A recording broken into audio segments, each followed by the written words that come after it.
Dari ajang kualifikasi Piala Asia U17 2025 Sport Lovers, Indonesia meraih kemenangan atas Kepulauan Mariana Utara dengan kemenangan telak 10-0.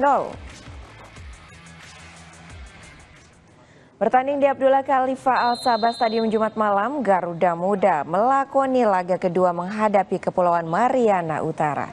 Timnas U17 tampil mendominasi permainan untuk unggul cepat. Dengan permainan taktis, Garuda Muda berhasil unggul 7-0 hingga babak pertama usai.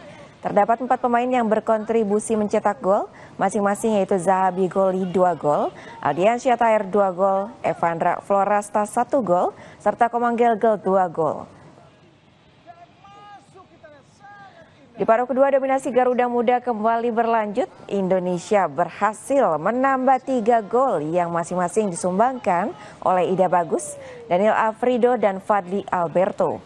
Kemenangan 10-0 menjadikan Indonesia menempati posisi kedua klasemen sementara grup G dengan koleksi 6 poin.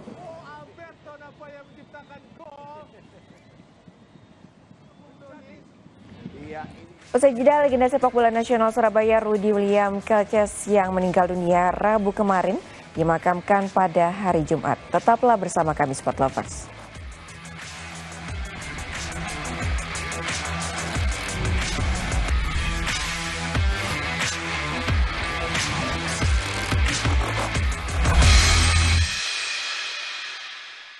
Informasi terkini dari segala lini. Pan Berita Utama akan menyajikan sejumlah informasi menarik yang paling mengundang atensi. Kami kompilasi berita pilihan yang sudah kami siapkan untuk Anda dan jadikan referensi utama untuk Anda. Dan Anda tetap bersama kami. Terima kasih. Sampai jumpa. Berita Utama. Ikuti pada jam-jam berikut. Live di Kompas TV.